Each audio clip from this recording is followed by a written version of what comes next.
Tell you what's changed right now. In a different field, different lane right now. Now I'm in the murk, switching lanes right now. Passive income getting paid right now. Used to roll around with sinners, bulldozers and killers. Now we focused on figures. 3-course meals for dinners. 5-star suites and villas. Now the swag hit different.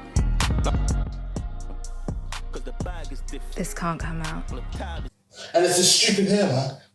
Why didn't you cut it? I've got a confident. Oh, you're still doing it? Yeah. It's been nearly a year now. I'm starting to feel useless now. That's what I was trying to say to feel. Nearly a year. Stand strong. Sweet. Is the mic okay? Because me, I don't be...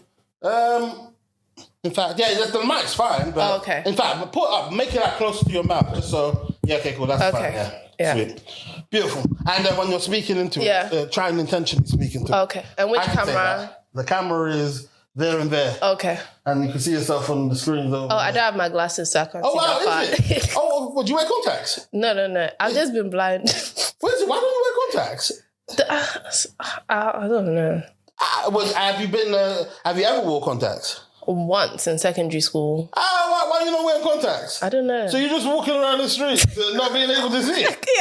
Really? Yeah, because the insurance on it finished, and then my son just kept on breaking them. But your glasses? Yeah, but I've got an appointment this weekend, so I'm gonna go get some new ones now. So how bad is your vision? Like, how bad is it? Like, I can see that, but over there I can't. I can just see the... Well, can you tell which cameras are your ones from here? I can tell that is yours because I can see you moving. Okay, cool. Yeah, so I can probably guess, but I can't see the details. Oh, well, you're pretty much right. That was you, innit? Mm-hmm. Oh, interesting. Anyway, welcome to This Can't Come Out, Danie. Thank you for having me. But why are you laughing? I'm a laugher. I know, because I watched, In My Opinions, podcast with you, and you were laughing a lot on that one as well. But welcome to This Can't Come Out. Now, the premise is we have beautiful, unfiltered conversations. Yeah. Now, the issue with doing that is we're going to say some things that we probably don't want the public to find out about. And for that very reason, I send it to you first and foremost. And then anything you don't want to come out doesn't have to come out. Mm-hmm. So how I would like to start is, how did you come in contact with my content? With your content? Yeah. TikTok. Is it? Yeah. Was there a particular episode? I think it must have been the ones with B Money or something. Oh, okay. Yeah, one of them, like the clips. I don't remember which one exactly, but I think last year I've seen like 1 or 2 type of thing. Sweet. Now, you came on my radar from IMO podcast. And and then for some reason, as soon as I saw you on that, why are you laughing? I kind of know what you're going to say. What am I going to say? What do you think I'm going to say? You saw other videos of me getting people to dance. Oh, no, not even just that. Oh, yeah, we're going to come on to that.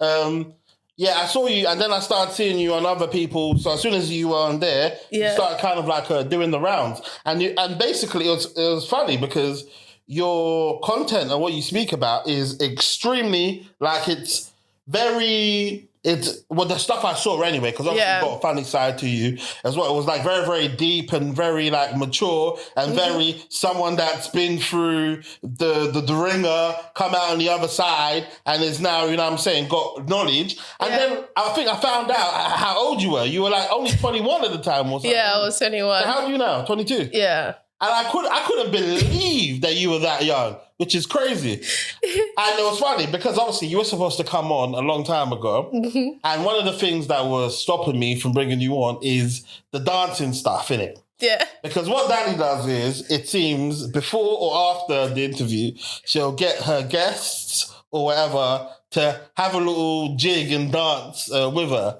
And I was like, nah, there's no way I'm doing none of this, isn't it? There's no way I am doing none of this. But once I found out you were 21, I was like, there's no way she can make you do this. So you think I can't make you do it? I won't do it. I 100% won't. Okay, before we leave today, we'll see. I'll do something, and I'll say, just to be on your socials, but I'm not doing no dance. I'm not doing no... I might, at the very highest, give you a 2-step, innit? Yeah. And that's it. That's all I'm asking for, just a little 2-step. No, but your 2 steps, they're even too swaggy for my life. Those ones, they're doing other things, isn't it? Like, they're even giving us little swag, giving us little kicks and stuff. Just whatever you can do.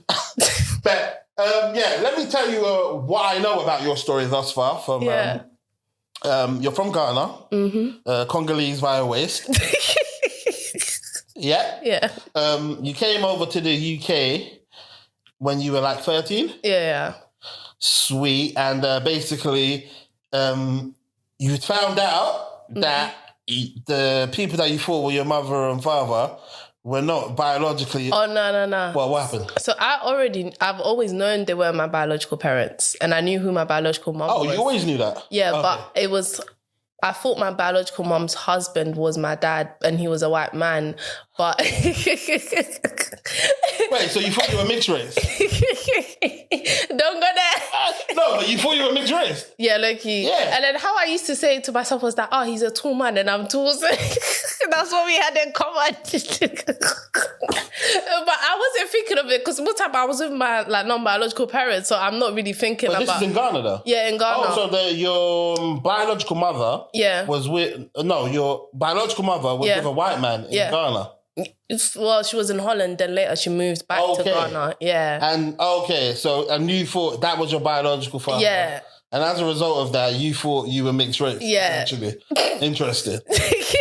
And when did it dawn on you that you wasn't mixed race? It didn't dawn on me. It's a pastor that said, when do you want to see your father? And I said, I thought I just saw my dad. And she was like, the last time you saw your dad, you were like 2. So I was like, so later when we were going home, I was like, wait, so who's my dad then? She was like, this man I used to show you his picture on Facebook. And I was like, okay.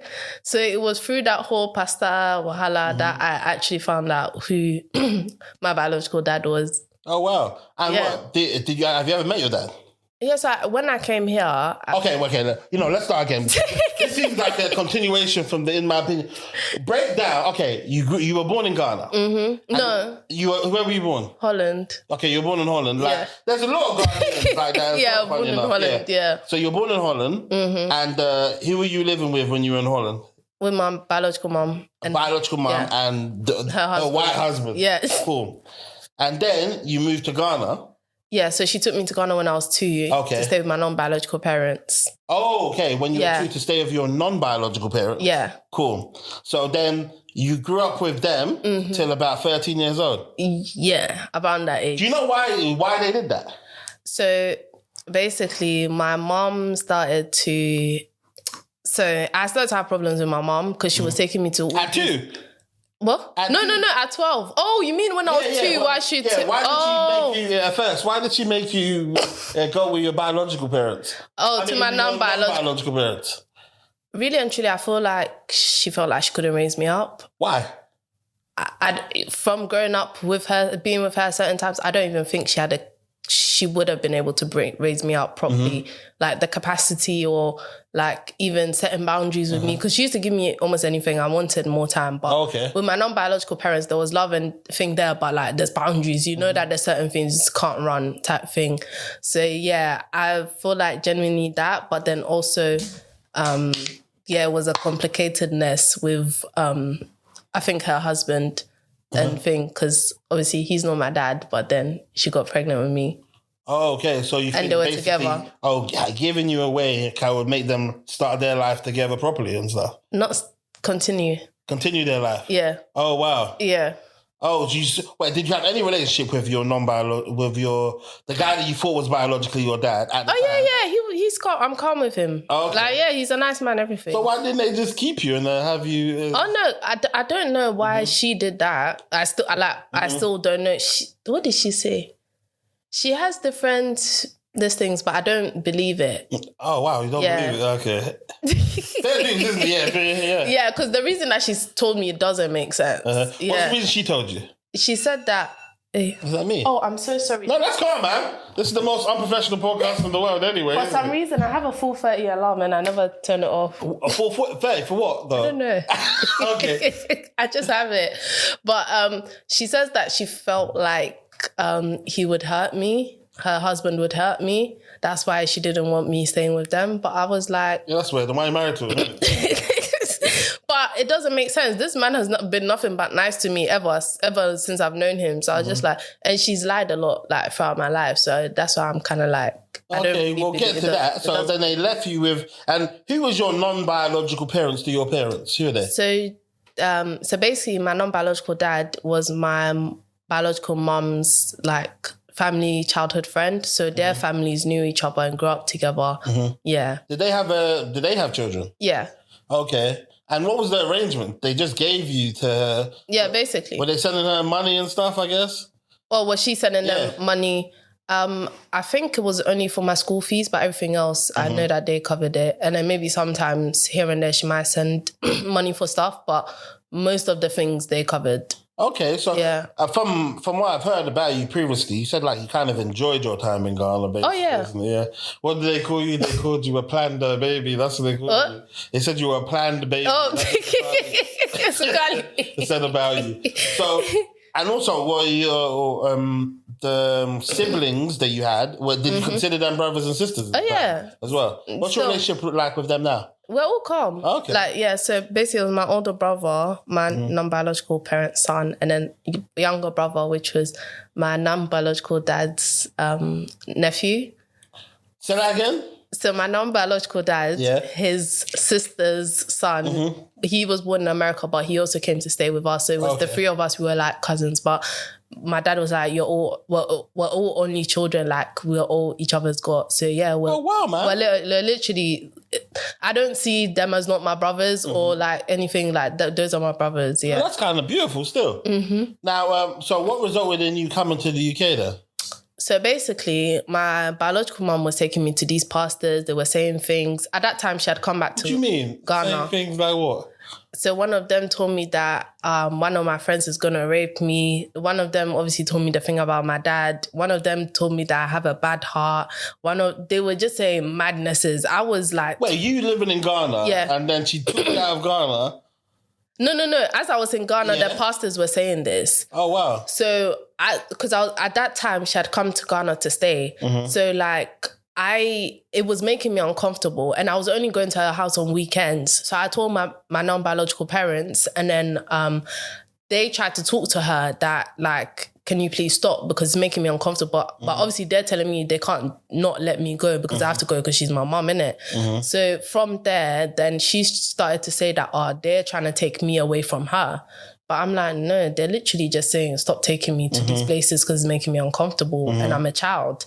So these type of things were just happening. And then one time she must have gone to tell my non-biological dad that I was watching porn. I'm 12, 11 at this point, you know. So he's vexed with me. And then my non-biological mom as well, she's vexed with me. So then... Well, the pastor said that? Let me... Okay, yeah. So I said, no, Daddy, I don't know where she got this from because it's like, where have you seen me watching porn, please? Because I wasn't. I went to ask her, the pastor said, so I just go to mess up my name just because pastor said, you didn't even ask me anything. You basically got to gossip. Wait, so the pastor told her that basically she's been watching porn. She didn't find nothing, not evidence. And now everyone's just using it as fact that you... So she's got to tell them. So obviously my dad has come to talk to me, like G-check me, like, why am I hearing this? I said, I don't know where she got it from. So I went to ask her and I was like, go ask her. Then she said, she also told him, it's the pastor. So like stuff like that just kept on happening. So I no longer wanted to go to her place. And then she said that Dave poisoned her against me, like me against her. So then whenever I used to go there, we started arguing and stuff. One of them said that she should bath me in camphor or something. What? Camphor. What's that? You know those round balls that they... Like back home, they put it in like the cupboards and stuff. So that the thing, and like then stones, So like it was just bare madnesses. So all of that was happening, and then one day she tells them that she's come to take me to stay with her. I said I didn't want to. Then they said that then she wanted to change my school as well. They were like, you know what, if at least I'm gonna come stay with her, let me stay at the school I'm at, because I've been there since like nursery. Those are my friends and everything. Also it would disrupt my learning because I was in JHS 1, so I was gonna write BEC. So we've agreed on that. I'm supposed to stay in the school, and then the morning I'm supposed to go to school, we're in, first of all, I was going to go to school by myself, but I said she wants to come with me. The taxi is supposed to go right. Why is it going left? So now I'm like, oh, you think I'm an idiot? And sometimes, like, I get a bit... I wouldn't say tapped, but I get upset when someone thinks that you're trying to take the piss. You're like, you think I'm dumb. So then like the taxi started moving. It was moving and I jumped out of it. And then now she's also jumped out of obviously the taxi stopped now. She's jumped out of it and we're near a gutter. You've seen that I've jumped out of a moving taxi next to an open gutter. And you're now here fighting with me over my bag to get me back in the car. So then I leave the bag with her, get another taxi, go to my... Where'd you get money from? I didn't get the money. I just knew that my mom and dad would be home. So so I just jumped in the other taxi and then it took me to my non-biological parents. And then funnily enough, as I was going there, my dad was coming to my mom. Because she had now called him that, oh, I've run away. But my non-biological mom was at home. So he just went, he got my bag and then he took me to school. And then after Your actual school? Yeah, my actual school. So where was she taking you? To another school? Yeah, some new school. Yeah. So all that has happened and then we come back and then the adults are talking. But then she's now blaming everybody.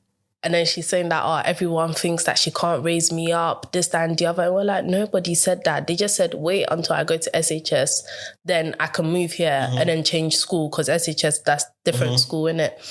So, yeah, all of that happened. And then I was just annoying, innit? So I was just like, so can I go back home now? Can I go back home now? Then I'd packed my suitcase. I didn't even unpack. So I just took it. And then she was like, fine, you can go back with my non-biological parents. And then I went. And my dad, he likes laugh. I think this part of why I laugh a lot because my non-biological dad, he turns everything into a joke. Even when he's being serious with us, like he's laughing at us. So he was laughing at me, telling me that, my mom's going to take me away. And I was like, no, stop. And I thought he was joking. So she comes again saying like, nah, this time she's actually going to take me to come stay with her. So yeah, at least she lets me stay until the new year before she takes me, but I'm still at the same school. And then that happens. What happens? Yeah, so she takes me to come stay with her now, but we're fighting all the time. I'm not eating because I'm not happy and like stuff. a hunger strike. yeah. And then luckily for me, my grand auntie, which is her dad's sister, was her house is behind my mom's house. But she was here from London for a couple months. So I used to just jump over the wall to go there because I couldn't be asked to walk around. To go there. Then when I go there, she makes me eat and stuff like that. So at least I was able to be calm and stuff. But because she knew that, she knew that she couldn't take care of me and stuff. And it wasn't a good environment for any of us. So then she was like, do I want to come to Holland or do I want to go to London? Obviously, I said Holland, I'm not now going to learn new language. And London, I've got a bit more family here. So I said London. So who were you living with when you came here?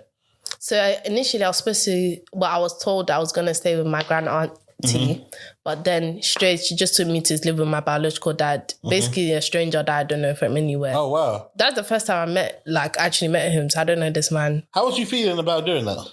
I didn't know I was going to stay with him. So I've come to the airport. You're on the plane? Yeah. And so who were you? And you thought you're meeting your grand auntie? No, I've gone with her. Yeah. I've come with her from Ghana. So I'm thinking, I'm going home with her. And then on weekends, I'm going to go to my dad's place. But straight, I just went to live. He's come to pick me up at the airport. I'm thinking... Is this the first time you've seen him? Yeah. Oh, wow. Yeah, and then he's Muslim as well, and then he's from a different tribe in Ghana. So there were a lot of culture clashes as well. And then obviously certain things that my mum has probably told him about my non-biological parents. And then now he's trying to cuss them out. But I'm like, they've raised your kid for how many... almost 10 years, over 10 years. And the thing is, there's people that, like some of my friends, they wouldn't have known that I'm not their biological child. That's how good they've treated me. And I know that my biological family would not have treated me like that. Like, for real. And it's like, you have the nerve, the audacity to cuss them. And it was cussing them to you? yeah, sometimes then he was like, yeah, obviously you call me stupid girl and that type of thing, or it's like, look, they didn't raise you right, and all those type of things. Wow, man. Like, one would assume like he would be trying to make up for lost time and treating you like just a princess. Because, you know what I'm saying? Because I haven't seen you for all this time. Like, you just assume. Yeah, he was very stressed. Yeah.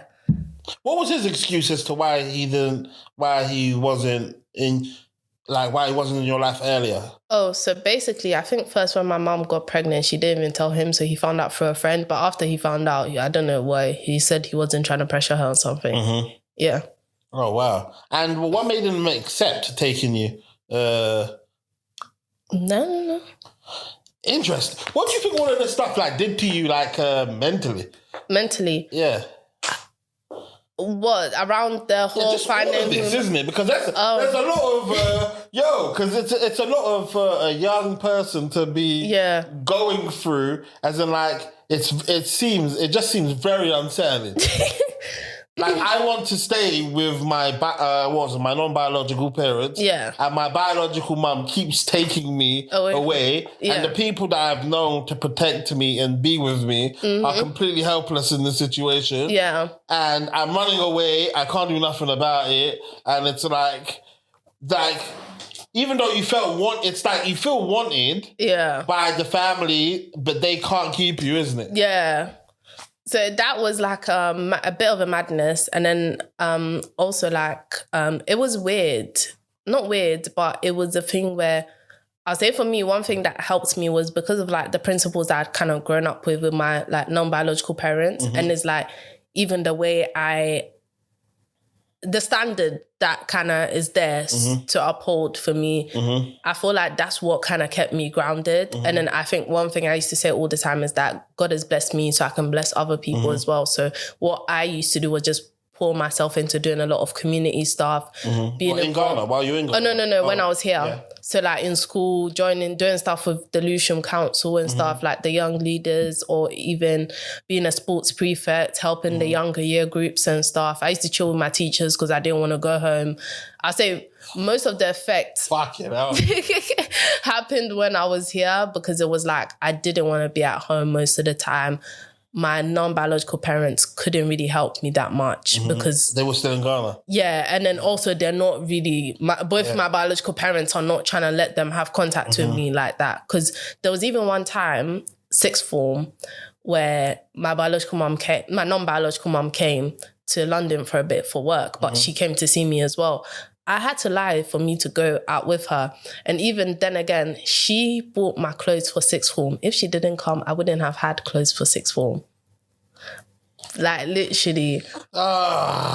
Sad, man. Wait, and what was it? And while you were going through all of that, what was your dad's advice? Was your dad ever nice to you?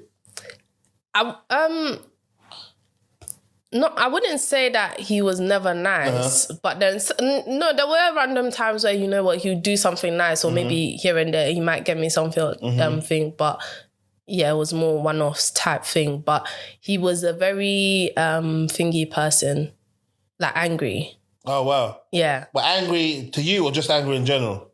I'll say it wasn't just to me, but like, yeah. Like in the house and stuff. And then it's always like, oh, you have to be on your books. Like even my A-level results. So this after A-levels, during the summer, I'm chilling. I'm watching TV. My man's like, oh, you're always here watching TV. That, why can't you, this why you got the grades that you got for your A-levels. I'm thinking, what are you talking about? I'm like, and this time I was like, what are you talking about? I literally got 2 distinction stars and a B. But I feel like because he has so much prejudice towards me and how he thought of like me doing and this, that, and the other, when he saw the D stars, he thought they were Ds. And I'm like, there's a star next to the D. In fact, you could have asked what you thought I got. And then he's comparing me to my cousin who literally got distinctions as well. So what are we talking about here? And it was just so much like different things that we were constantly clashing. And then also I wanted to go to like my mom's family here and there, maybe for Christmas and stuff. Like the first Christmas. Biological mum or? Oh yeah, biological mum. The first Christmas here was so depressing. I remember I cried because I was just in the house. And for me, it wasn't even about the gifts and stuff. I was like being around family, innit? And they're Muslim, so they don't celebrate Christmas. So I'm just there by myself. I'm just sad. And then it was like, fam, what? But luckily for me, the next year, he let me go to my uncle's place for Christmas. But even that, it was because I think... You asked to go? Sorry? Did you ask to go to her? Yeah, but even that, it was because I cut my mum off. And then he asked me to apologise to her. And then, before he would let me go to thingy. So after I apologised, then he let me go to my uncle's place for Christmas. Wait, why are you laughing? What happened? I want to hear that part. Oh, no, the thing is, I can be very stubborn. Because when I apologised to her, I told him that my dad said that I should apologise. That said that's an apology. Yeah. But what did she do that made you, what happened that made you cut her off? So I even still have this text because it was a messenger, Facebook. So I said that, this is what has been happening, that I even cut myself because I wanted to show them what I was going through. But obviously, African people would just think you're mad. So I was like, I didn't show anybody. But I got to the point of cutting myself because of everything that I'd been through. When did you cut yourself? Oh, on my wrist. What, actually cut yourself? Yeah, but it wasn't actually deep. Okay. Like, I wasn't... You wanted to try to kill yourself? No. So it was more just so I could get the scar. Just show. I must have been 13, 14. So yeah. I think I was like 14 or so. But even me, my mentality was like, okay, so I can take a picture and say that, no, like, this is the length. It has taken me to... You don't know that I'm sending to a madhouse. I know. And I was like, you know what? This can backfire on me because now they actually think that I'm mad because obviously they don't understand like mental health stuff. So I was like, you know what? Let me just leave it. So what did I think I used So you didn't send it? No, I didn't take a picture of it, but I used the blade. So I actually did cut myself, but I just didn't like send a picture, and then I did it on my wrist, and then I put that all in the message. I was like, I had to go to my teacher in school to help me get free school meals and stuff, and I wasn't getting enough money that I needed for like my school lunches and like the extra stuff that I needed here and there. And then she replied saying that, those stupid people that wrote the message, tell them that they're dumb. And I was like, no, I wrote the message. And because you don't believe I can articulate myself well for someone my age, that is why you're thinking that other people wrote it for me. And then, you know what? When I read the message back, I could actually see why she thought I don't wrote it for me. Is it? Why? Was it too professional? The stuff that I wrote, because I was like, she has problems that she needs to deal with as well. And then I was like, she should seek God. And I'll show it to you later. But I was like, okay, now I can see why you wouldn't think like a 14-year-old would actually write that. And then I was like, you know what? I think at the end of it, I was like, have a nice life. And then she was like, have a nice life too. Bye. Oh, and then, wow. Yeah. Well, did you cry? No. What? Has your mother ever made you cry? Has she? I don't think when I was older, I wouldn't say she's made me cry, but I would say I've cried about the situation that I've been in a lot of times, like as I was in the situation. Because there were a lot of times where it was like, sometimes it was like I didn't really feel anything. So I used to cry, or I used to want to make myself feel pain because it was just like, I don't know, a release for me or something. But yeah, a lot of the times that I like at my dad's place, I did cry because of the situation, especially going from having everything you needed, and especially my non-biological parents, like they shown me love. They still show me love. Like to this day, if I know last I have a problem, they're the first people I'll go to. And I know that even if they can't directly help me, they'll do their best to help the way they can and show up for me. So I know what love feels like. So when I've got other family members here telling me, for my biological family, telling me that no one's going to love me more than my mom, no one's going to love me more than my dad, I'm like, you lot are liars. Like, bro, these lot, like, And when I say like no one has hurt me more than them, because you're telling me that no one is going to love me more than the people that constantly never prioritize me or actually put my needs first. And the thing with my mom, she's always like, oh, I'm building land for you. I'm building businesses for you when you're older. And I'm like, no, I'm building stuff for myself. At that time, what I needed was for you to actually advocate for me, was for you to actually, you know what, pull up my dad and say that, oh, this, that, and the other. Because when I was 18, one day I just packed everything and I left my dad's house. But it wasn't like, oh, I was just trying to grow up fast. So I went to stay with my auntie, my mom's cousin. She didn't want me staying there. But when I left, now everybody's calling me retete. And then my aunties called my mom and told her that, this is what was happening in the house, and how like certain times, obviously they'd seen that like my dad treated my younger brother better than me and stuff like that, even with certain things. So then my mom was asking her that, why didn't you tell me? And then she was like, why didn't you listen to your daughter? But then also me, I was like, oh, so you people were also clued up. And then my auntie did help me like with extra things sometimes when I needed money and food and stuff. But then it was like, you were constantly telling me that I'm ungrateful. But your auntie? Yeah. But then you know what's going on? So, and it's like, certain times I was like, rah, am I mad? Is what's going on not actually going on? Or am I just bugging out? But no, it was actually happening. And it's like, this thing where they're like, oh, you need to be grateful. There's a roof over your head. Like you've got food and this, that and the other. But it's not that I'm ungrateful. I'm just asking you to treat me better. And it's a thing where I'm used to a certain standard. So now you people have stripped me of the standard that I'm used to. And you're telling me to be grateful for this new standard that you're not happy with. Yeah. And it's not even just like I'm just not happy with, but it's actually affecting me. Like I used to have headaches. Like I used to have migraines all the time. There was one time I was walking to school and like I was with my friend. Literally we had to stop walking because like half of my head, it just felt like my brain was being squeezed like behind the headaches I used to have were crazy. And that's from basically your family stress. That's from stress and stuff, yeah. Well, do you love your mum? Yeah, I think. I don't know. Not that... It sounds mad, but it's a thing where we don't have the relationship like that, but I have love for her. Yeah. So like, basically, if something bad was to happen to her, you'll feel it. You'll feel all the pain necessary. Like if, God forbid, if she was to die, you'll cry over it. You'll mourn over it. No. Do you looking at? Do you know what? It's like, I feel like I've mourned her already. In a sense where I know she'll never be the parent I ever needed. Wow. So, and it's a thing where... You forgive her for giving you up? Sorry? You forgive her for giving you up? Oh no, that was the best thing she could have ever done. But I'm saying in terms, it's the best thing you ever done. But yeah. Is part of you like... Obviously, even though you enjoyed it and it worked out for the best of you. Yeah. Because it sounds like you don't care that she gave you up to begin with. Yeah, no, I'm happy she did because if she actually raised me up, I don't think If she raised you up, I don't think you wouldn't know any better. Yeah, but I don't think I would have been the person that I am because one thing that has taken me through is the values my mom and dad, non-biological, instilled in me. That is one thing I can definitely say. What do you think those values are? I'll say those values are, what's it called?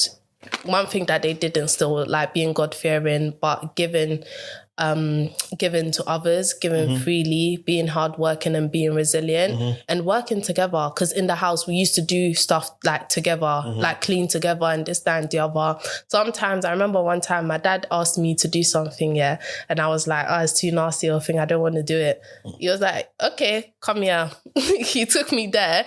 He said, I'm going to watch him as he's doing it, to show that it's nothing that I couldn't have done type of thing. And it's just that there was a balance. Is that your non-biological? Yeah, non-biological. Okay. Yeah, there was a balance with showing us the discipline, how to do things, how to move, and then also love, like fun, experiences. Like even with my son, like they did say I can bring him, like for them to take care of him and stuff. My biological mom obviously offered, but I'm not Yeah. Is your son seen your biological mum? Yeah. She's seen him. But with them, I wouldn't mind them, like, him staying with them. But then I think for me, it's more because I have a certain way that I want to raise him as well with certain things. And also I know that, what's it called? Abandonment. Like, even though he's not being neglected, from reading about certain things, the child still does feel neglect when they're taken away from their parent for like over a long period of time. So because of those little things, I want to take care of him myself. But I do think maybe for some time I might go to Ghana with him for a bit and then do that. But it's even little things with them giving to charity and stuff, and then me joining them with like the church group to go to some of the church members that are older and stuff, to give stuff to them, read the Bible with them, sing with them and stuff. So seeing them not just model these things, but it made me want to join them. Those things being instilled in me helped me a lot. Wait, so, okay, that's your mum now. What about your dad? Do you love your dad?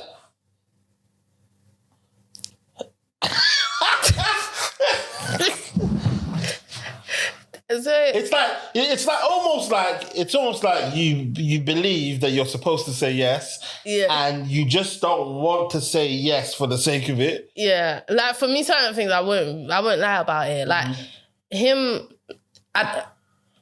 we've never had a relationship, so it's like when people. You met when you was 14, was it? Yeah, 13. But even then, we've never had that type of relationship where I can actually talk to you as open. Most of the experiences weren't good like that.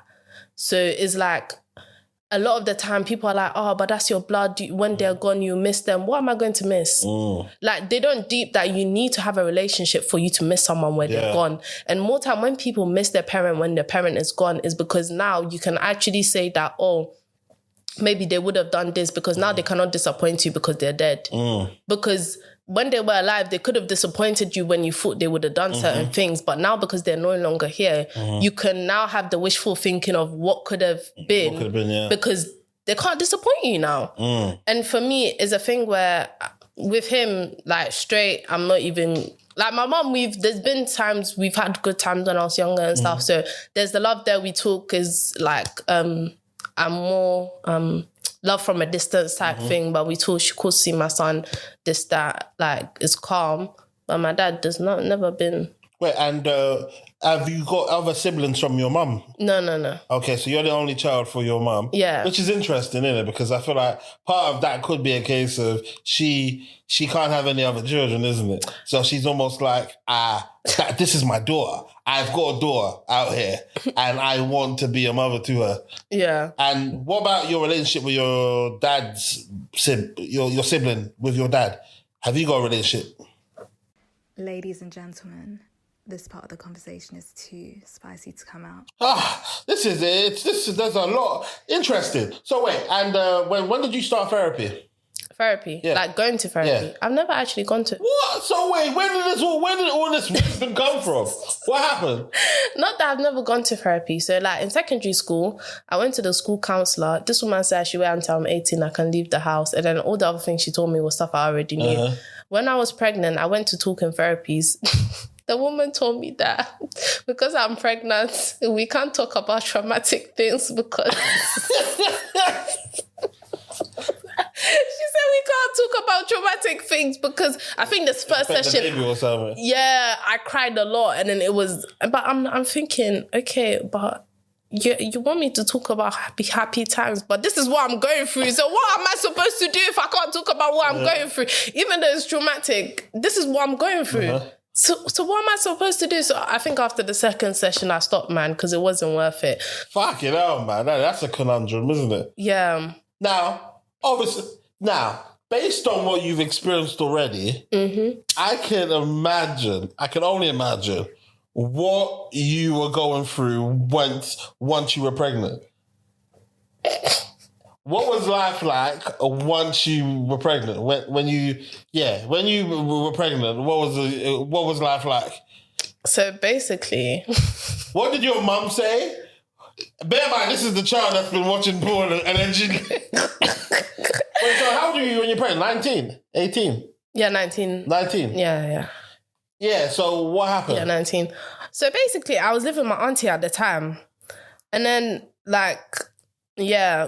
so I found out very early because I was mad sick. I was just throwing up all the time. And then I had this thing, HGV. What's that? Hypergravidum something. Okay. Basically, I just say it's like morning sickness on steroids.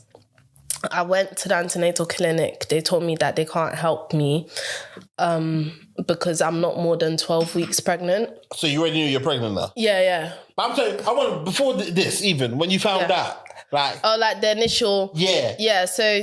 my God. So my auntie, I had to tell her, because obviously I was living with her, and she was like, am I sure this, that, and the other? And I was like, kind of like... Sorry, even before that, when you found out. When I found out, I was just like... Oh my God. Yeah, I was just shocked. And then when I sent it to his dad, he thought it was a coronavirus. Oh my, I forget how young you are.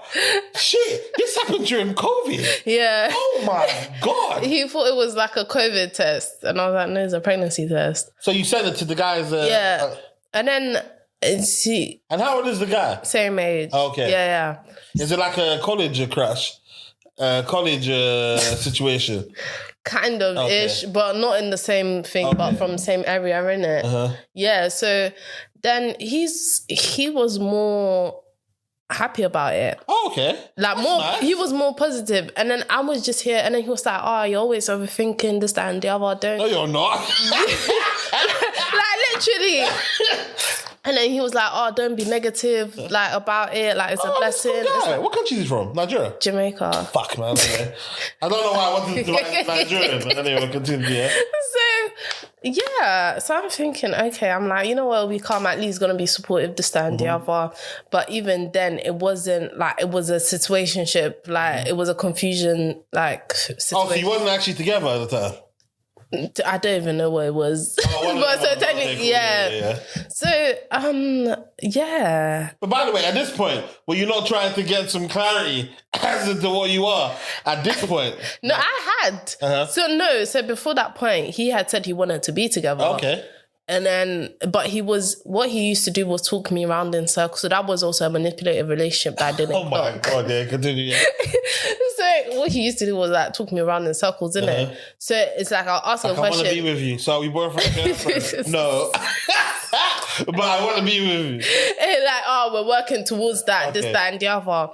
So, and when I ask questions about certain things, it's like, so what I was doing was that I was expecting him to respect me instead of respecting myself by removing myself. And then he would just talk it around in circles like, oh, you're just overthinking this, that, and the other. And he knew I had anxiety. So it's like, oh, you're just being anxious. It's because of your trauma and stuff like that. And I'm like... That's why certain times you shouldn't even show people things, isn't it? It's not even that you shouldn't show it, but it's more of a thing where I should have just left the situation. But I think it wasn't... Well, after you were pregnant? No, before that. But it was also a thing where... One of the reasons I stayed was I lost my virginity to him as well. And for me, I was someone that wanted to wait until marriage. And it wasn't something that I planned on doing type thing. So it was like, okay, now I'm stuck with this person because I'm not trying to be with multiple people. So I'll say that was more than him like talking me in circles and stuff. I'll say that was one of the main things keeping me there. And then also thinking like, I'll say I had like a limited mindset with not being with people, but because most of the people I knew were older, I was like, oh, it would be very rare for me to get someone my age that thinks similar to me. But then there are a lot of people that like are intelligent now my age. But yeah, it was a lot of different things. But I'll say those were kind of the main factors that kind of kept me still there because I should have been left. And I knew that. And I should have been left. That is true. You know what? The funny thing is, sometimes I used to think, why didn't I leave? I said, wait, I actually tried to leave. But you kept on coming back. And that's that thing, breadcrumbing. When you try to leave, that's when they start to show you attention and then this, that, and the other. And then you're like, oh, okay. Right, they've got words for everything. Breadcrumbing. Yeah. I saw that one recently. Yeah. So then you just keep on staying there.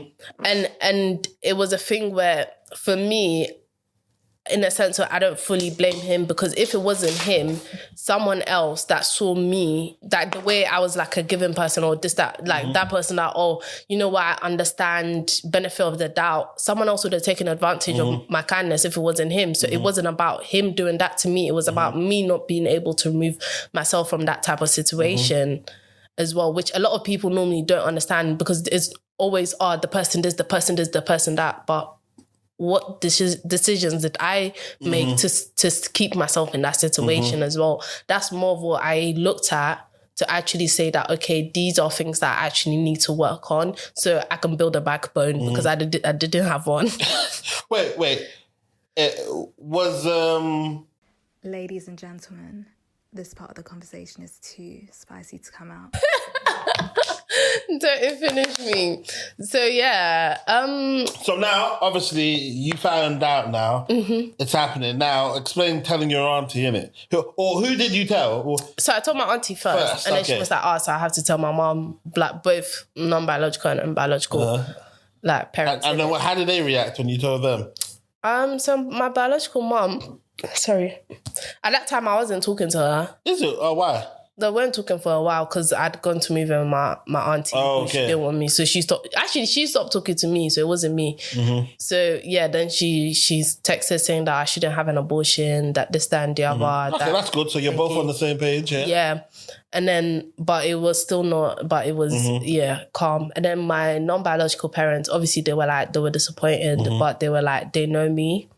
And one thing my mom said, that I was like, you really know me. I low-key cried because she was like, you know, you don't have to stay with him.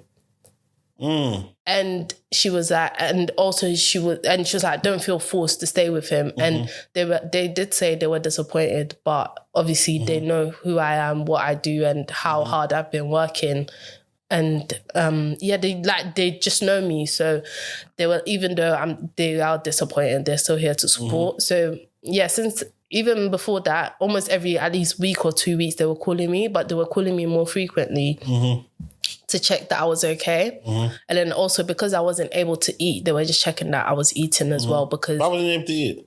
I was throwing up crazy. Oh, because of the sickness? Yeah, like the HGV is mad. I lost like 10 kg. Oh, right. There was one day that I obviously because the antenatal clinic was not going to help me, they said I should call 111. I called 111. They said I should go to some place. That's stupid. Literally, I go there. For me to even give like the TMI, the urine sample, I couldn't hold down water to even like pee to give that. And like they were like, oh, I'm severely dehydrated. Now looking back, they could have actually given me an IV drip or something. They didn't. They just gave me some pills that I could barely swallow as well. But later on during the pregnancy, it got a bit better. But the first couple of months, for me to even go to that 111, I had to take Uber because I could barely walk outside. Like it was that bad. And wait, after you told your mum that, what about telling your dad?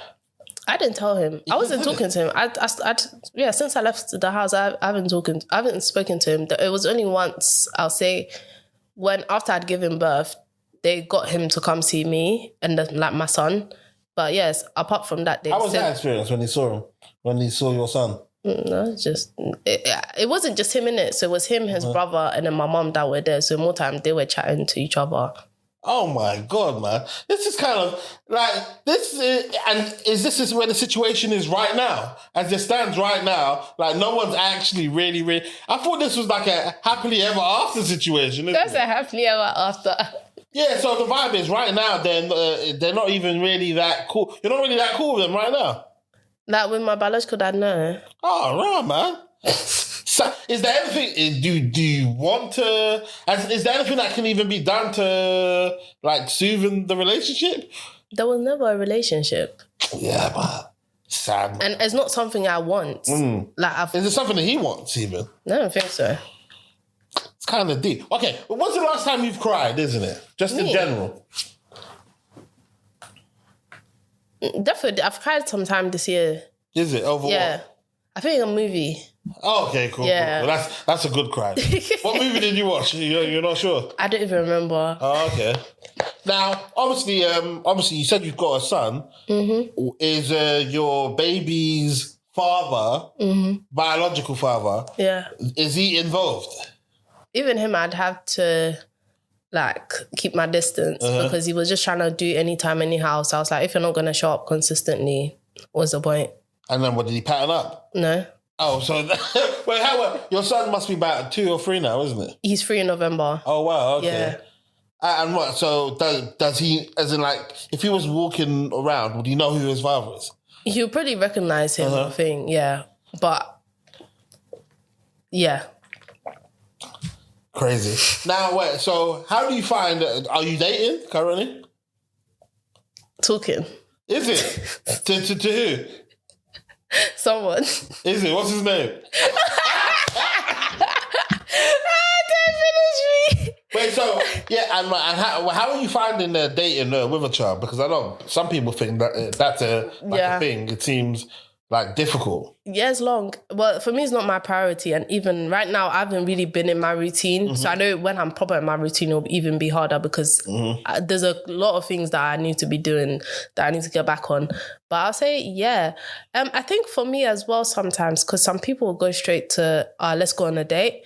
But first of all, I have to make time to go on that date. Oh, yeah. But I want to talk to you to know who you are this time before actually meeting up. Because that's How do you talk? That's my free time. We can text, Sha. Oh, text. Yeah, or like talk on the phone. Okay. But some people just want to straight up, when can I take you out straight? But I can't do that. Not that I can't do that, I can, but my time.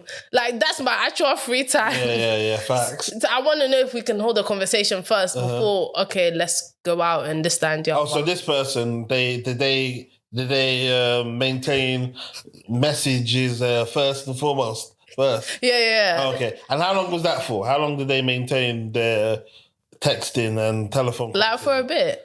Okay, cool. Yeah. And how many dates have you guys been on? Ladies and gentlemen, this part of the conversation is too spicy to come out. Now, obviously, have you got MBA? Because isn't that like a master's or something?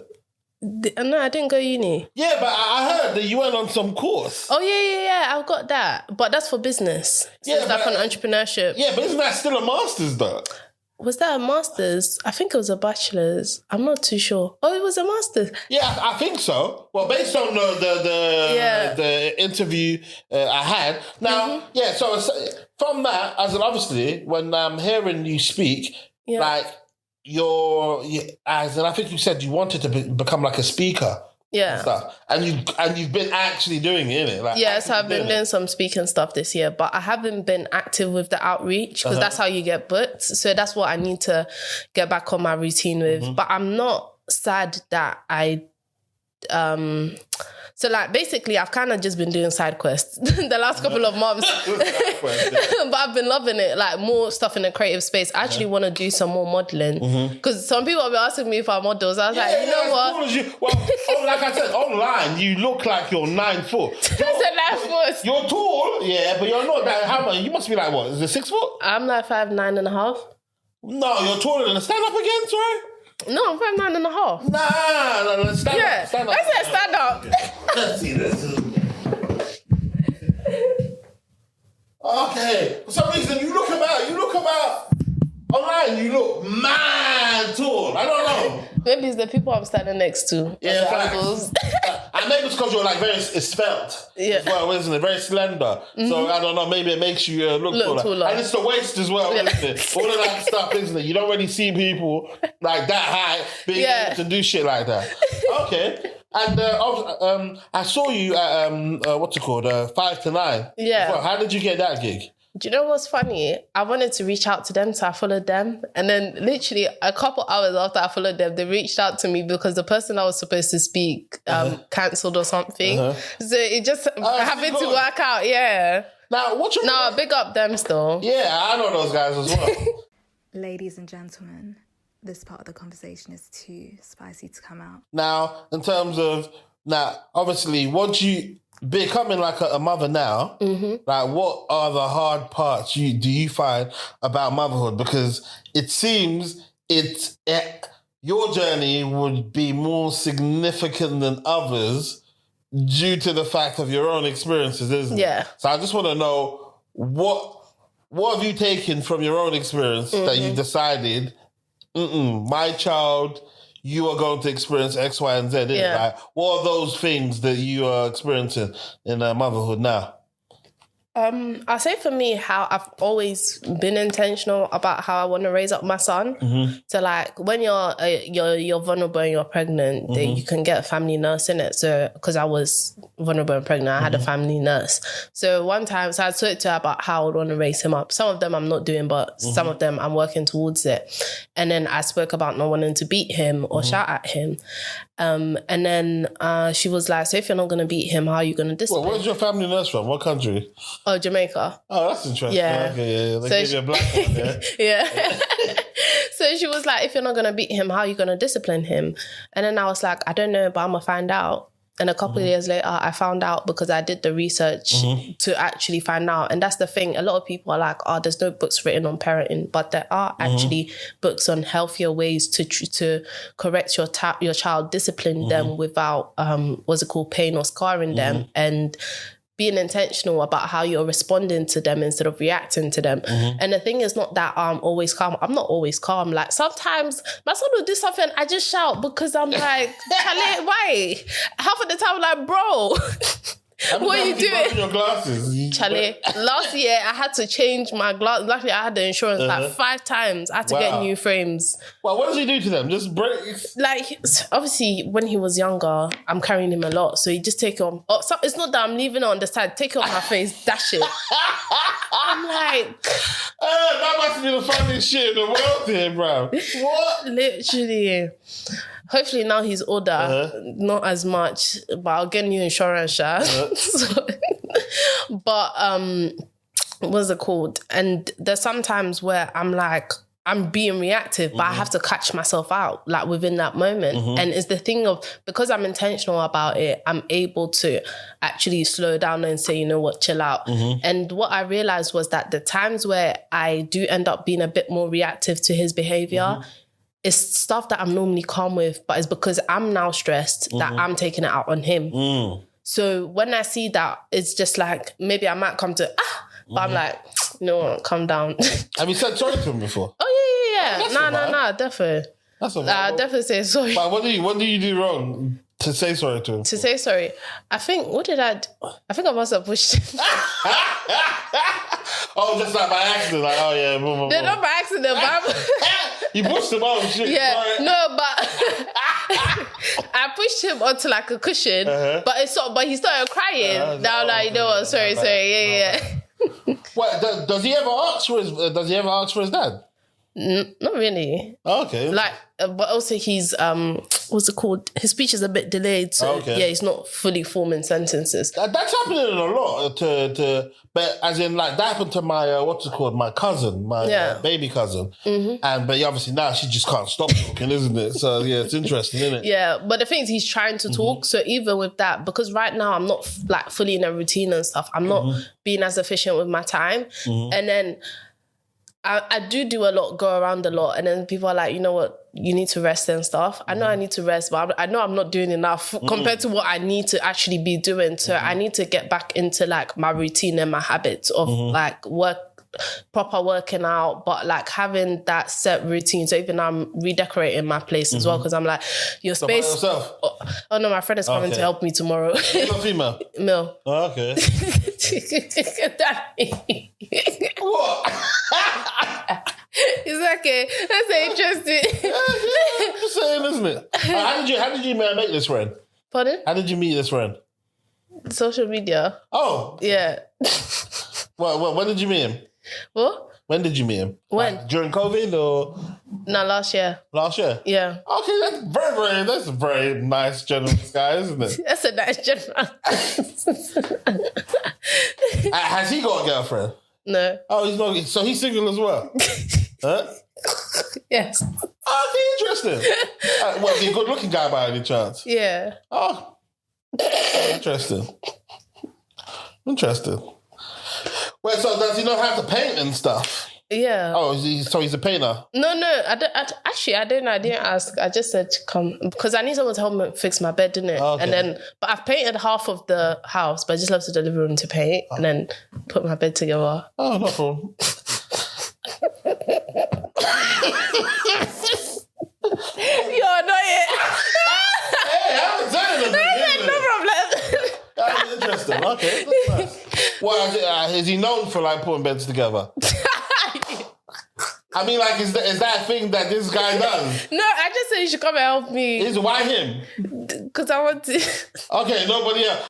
Ladies and gentlemen, this part of the conversation is too spicy to come out. Now, what are your plans in terms of, because obviously I know you said you want to do speaking, and what are your other plans?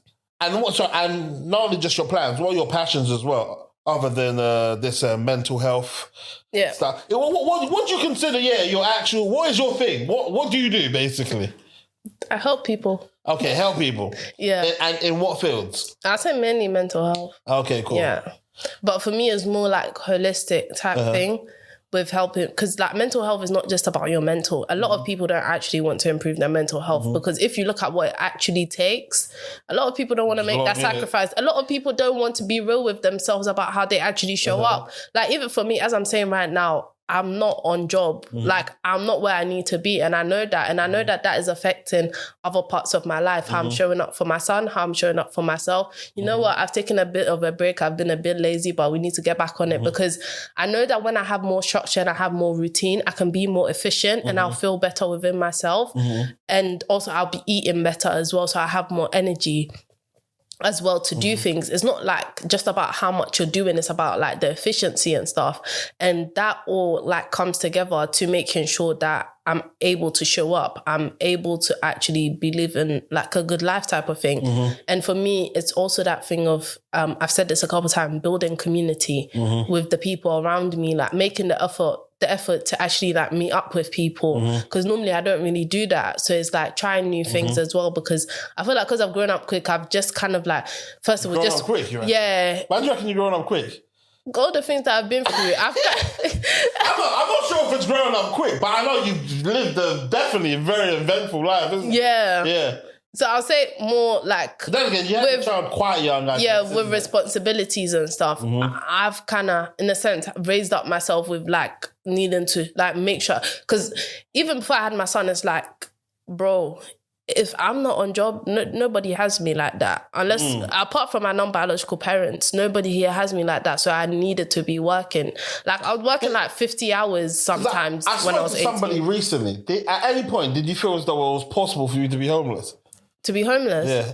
I'll say possible when I was leaving my aunt's house with my son, but obviously I got a private rent place. Yeah, but not fully because when I left my dad's, it was either I was going to rent a place or stay with my aunt.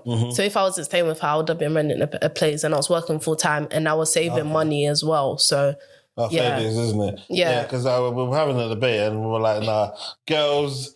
Unless there's drugs involved. Oh, I saw that. Yeah, girls can't ever be homeless. No, low-key, if I wasn't actually responsible with my finances, I could have been after I left home. But some guy somewhere would see you, attractive young girl on the streets. They'll give you a house straight away, isn't it? That guy that's making your bed. Exactly, I bet. You'll be moving in with him. Not even that, but even me, I feel like because of certain things I've been through with my mum, and also I think just the way I am, if someone is doing like, how do I say this? When it comes to money and men and things, I'm not just taking money from just anybody type. We need to have that type of friendship or relationship where we do stuff for each other, that type. It's not that you're just a man from somewhere, you're giving me money.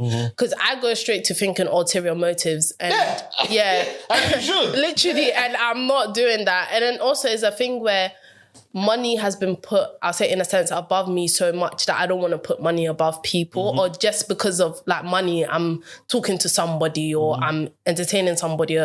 No, because for me, if money's not enough. Facts. Yeah. Facts. Now, what makes, because obviously anyone that sees you on socials, you're just you're a big dancer. What made you get into that? Oh, I've always been moving since I was young. I've always been moving. Which is exactly what you're doing. And also, do you go gym every single day as well? No. Because you seem to live in that locker. Oh. in the changing room. Do you know what? I try to go twice a week. This month, I've not been able to as much, but I bought some weights. So now what I'm going to try do is, work out at home. Yeah, in the morning with my son, or if I go park, go with him, and then he can run around and then I can like jog around the park. So even that, I might make some content around that, showing how I am navigating having like a routine with a child as well, but still like staying on That'd be stuff. interesting as well. Is he quite tall? What, my son? Yeah. No, he's like okay height. He's not tall. He knows anything really, innit? Because obviously you don't go around looking at 3-year-olds, isn't it? And judging their height. Yeah, what their heights are. How was your pregnancy? Was it a good one? Because 9 times out of 10, I hear horror. Oh no, it was just traumatic. Oh, is it? Up to even the birth. Really? What was it like? What happened? I told you already the morning sickness. But the sicknesses. Yeah. And then my son's dad stuff with him. And then also with my family, one of my aunties was saying that, I got pregnant because I wanted the house. And I was like, what? And no, for me, that was even very disrespectful because first of all, of course it is, isn't it? First of all, I was saving money. Second of all, anybody that knows me, like what my mom said, you don't need to stay with him, you know, you this, that, and the other. They know that I'm not going to have a child and put a child in a negative situation. One of the reasons why I started to work on my anxiety was because I said that I need to overcome my anxiety before I have a child. That was one of the reasons. And one thing for me, I don't play about children. When it comes to children, I'm not ramping. I'm not putting no child in a bad situation, like just for my benefit. Or I hate it when people put children in bad situations because we didn't ask to be here. Like the child doesn't have anyone else to advocate for them. And not just what I've been through, I've seen other young people go through worse around like growing up in Peeps Estate and stuff like that. You're just seeing like certain things, children being young carers. And that's one thing I don't play with. So for me, it was just mad. And then also it's like family members talking and stuff. And then it's like, bro, like, you can come and talk to me, and it's like, I heard that you said this, I heard that. So it was kind of that. There's a lot of that going on, isn't it? Yeah, so it was like some of that, and then also, because like for me, it was like, they were still being supportive, but then there was also that to still like deal with as well. And it's like, how much of that can I keep on like dealing with? And that auntie, like, she actually used to help me. But after I gave birth, there was a time where she was just, it was so negative. It was so much, you need to do this, you need to do that, you need to do this. So I just sent a text message because I said that if I call you, the words can be twisted. At least this one, you can forward the message if you are telling someone what I said. So I sent the text message. What did you say in the text? What did you say? What did you say in your text? I just said that, like, I hear what she's saying, but she's being very negative and it's affecting me. It's starting to make me anxious again. And that, what I sent was not rude at all because I showed it to my mom before I sent it. So, which one? My non-biological. Because even she heard my auntie on the phone, she was like, yeah, no, it's too much. Like, you've just had a child. So, yeah. And then after she was like, don't ever text me like that again. And then since then, she hasn't spoken to me. Yeah. Oh, Lord. Fucking hell, man. You've actually kind of been through it. I'm starting to think like my childhood wasn't bad at all, isn't it? In regards to my family, I haven't been through no one else half of what you've been through, man. It's kind of crazy, man. Yeah, literally. So, yeah, dealing with that, and then my son's dad just... What, was he there for the birth? Yeah. Okay, that's nice. But as I was pregnant, I was just doing a lot of rubbish. Is it? What was he doing? Ladies and gentlemen, this part of the conversation is too spicy to come out. Fuck's sake. So what were you, just sad during that period? No, man, I was just like, you know what, not fairs, innit? But silly I'm man. Just doing my own thing, innit? Like... Fucking hell, mate. Yeah, we're not together. Yeah. But did he get to take that picture, with the car seat? I said that picture. Did he? No. Who's me today? Please, I beg, I was too tired. Oh, my God. But other than that, in terms of it was a smooth pregnancy? No. It wasn't a smooth. Fuck's sake. I mean, the actual birth. No. What happened during the birth now? So I think... Fucking hell, man. You know how that 5 times more campaign is going about black women and birth? It's not only the white doctors. Because I had 2 aunties. I think they were changing over or something. I'm in labour.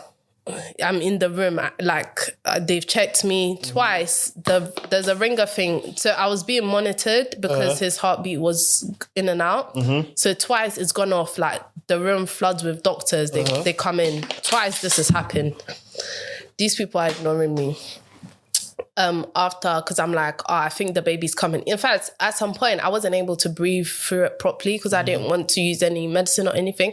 At some point, I said, give me what's that thing that they put? What was the oxygen? No, not the oxygen. I tried the oxygen. I said, God, I beg. That's what threw me off because it made me dizzy. So I'm like, what kind of rubbish? I could have just breathing through it.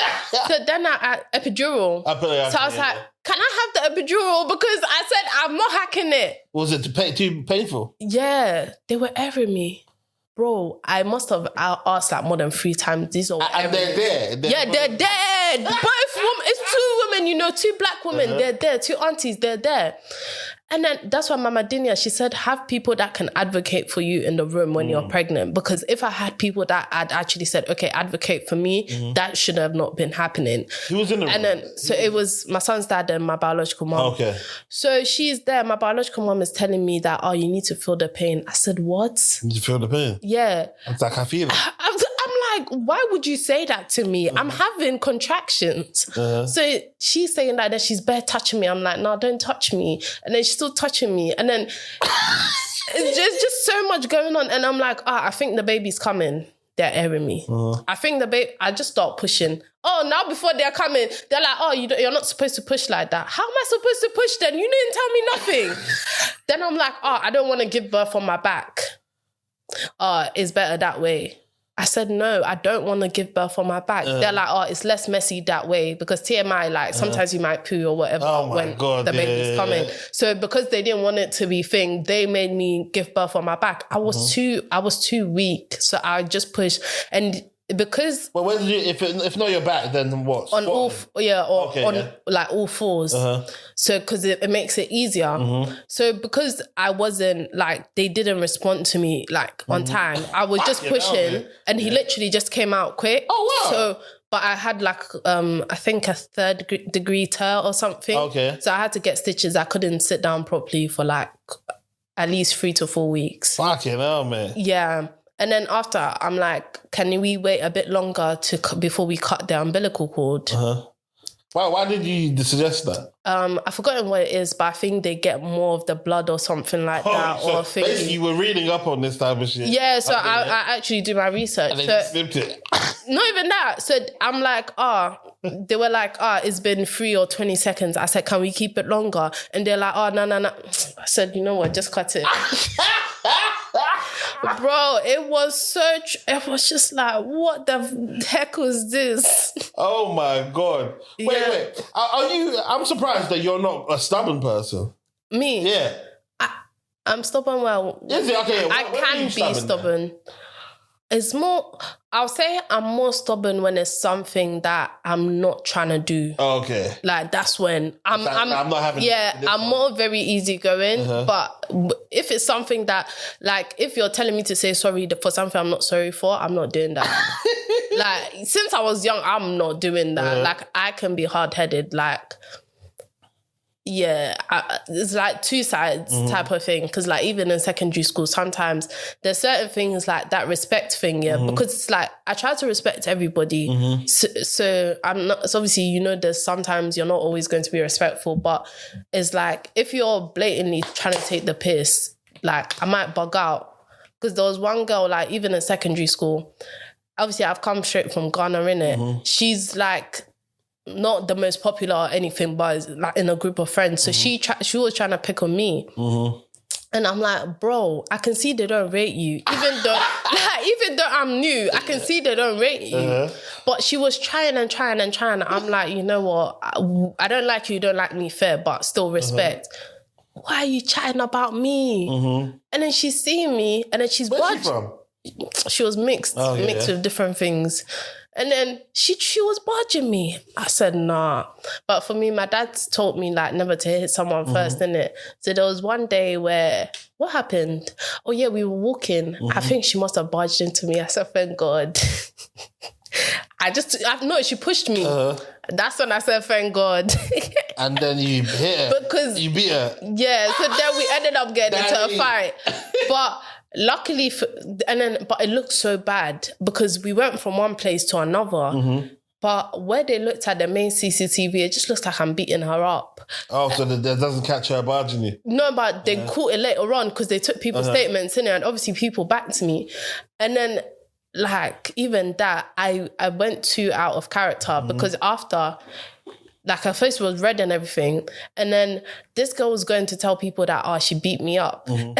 And I've got to send a voice note saying that if you want me to fuck you up again, meet me outside. Who are you? Meet me outside the school.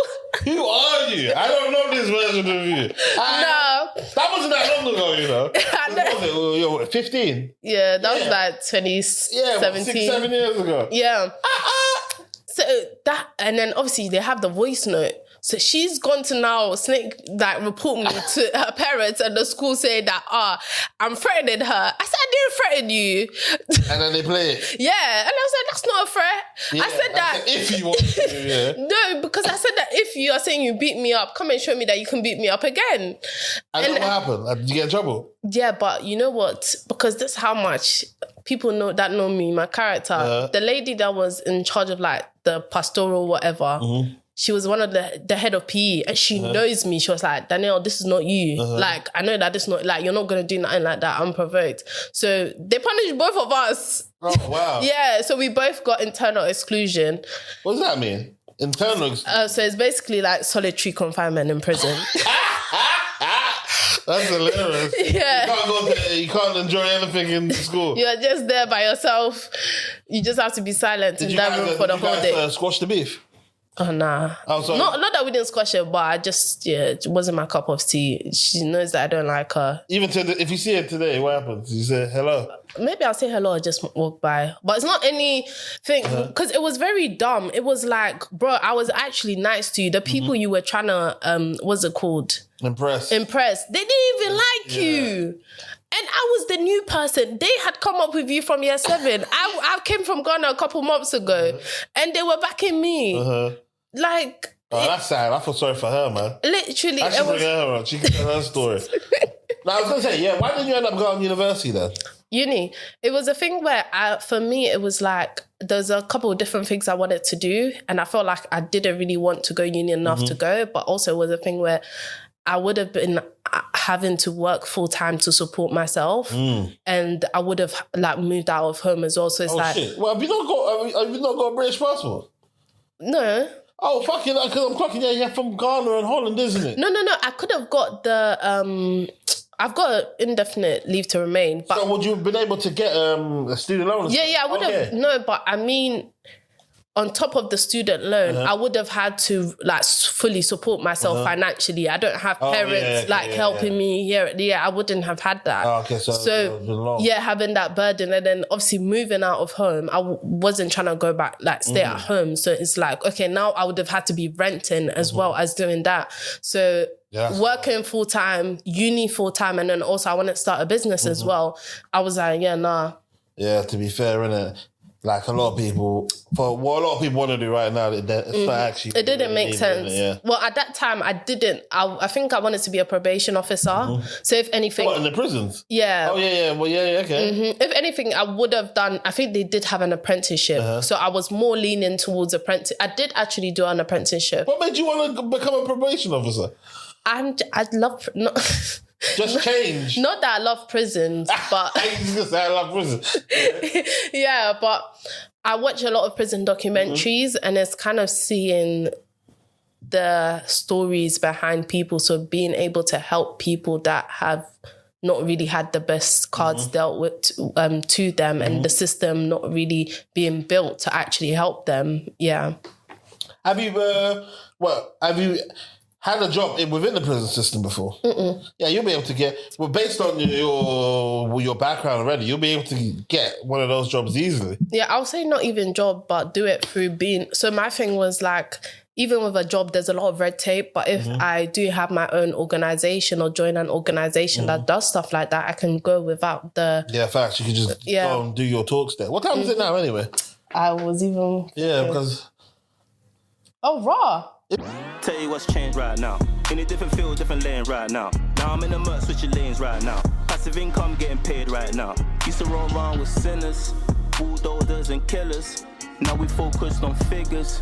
3-course meals for dinners. 5-star suites and villas. Now the swag hit different. Cause the bag is different. This can't come out. The tab is